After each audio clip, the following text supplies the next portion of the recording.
দুর্বল নেটওয়ার্কের কারণে মোবাইলে কথাই বলা যাচ্ছে না। গ্রাহকদের এমন অভিযোগের বন্যা সামাজিক যোগাযোগ মাধ্যমে। অনেকেই বলেছেন বেশিরভাগ ক্ষেত্রেই প্রথমবারে কল অপর প্রান্তে স্পষ্ট কিছু শোনা যায় না।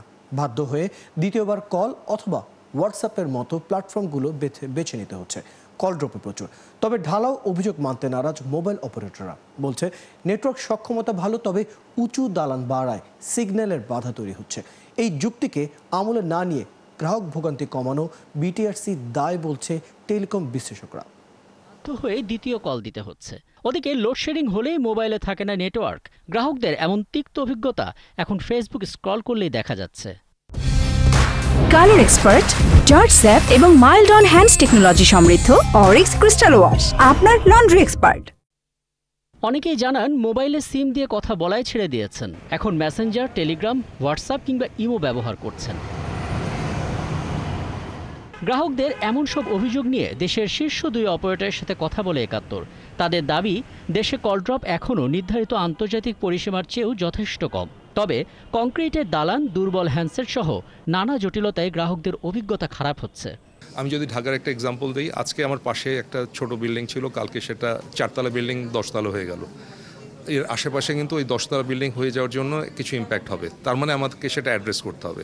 এটা এরকম না আজকে আমি করে ফেললাম, বললাম everything is okay, it will never be like that, it will be a continuous process. হ্যান্ডসেটের কোয়ালিটির ব্যাপার আছে, আমি একটু আগে যেটা বলেছি আরবানাইজেশনের ব্যাপার আছে। আপনার অনেক সময় আমরা দেখেছি যে বিভিন্ন ওয়েদারের বিভিন্ন ইম্প্যাক্টের কারণে কিন্তু কল ড্রপ হচ্ছে। সো কল ড্রপ এটা একটা খুব স্বাভাবিক জিনিস।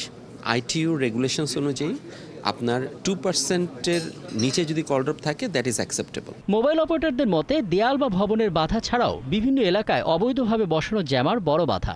পাশাপাশি অনেক ফিচারযুক্ত কম দামি স্মার্টফোনও ব্যবহারকারীদের বাজে নেটওয়ার্ক অভিজ্ঞতা তৈরি করছে। একটি টাওয়ারে একাধিক নেটওয়ার্ক শেয়ারিংয়েও নেটওয়ার্ক দুর্বল হতে পারে।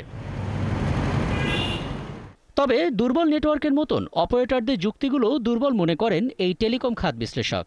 তার প্রশ্ন, সুউচ্চ ভবন তো সিঙ্গাপুর, মালয়েশিয়াতে নেটওয়ার্ক দুর্বল করে না? অনেক সময় আমি কথা বলছি, কথার কোয়ালিটিও ফল করে যাচ্ছে। হ্যাঁ, অনেক সময় ডেটা বা ইন্টারনেট কানেক্টিভিটিটাও ফল করে যাচ্ছে। এই নিশ্চয়ই ফল করার জন্য তো একটা প্রযুক্তিগত ঘাটতি রয়ে গেছে। সেই ঘাটতিগুলো পূরণ করবে কে? অপারেটররা করবে, এবং সেটাকে দেখভাল করবে কে? বিটিআরসি করবে। এই জায়গাতে আমার কাছে মনে হচ্ছে যে সঠিকভাবে এটাকে মনিটরিং হচ্ছে না।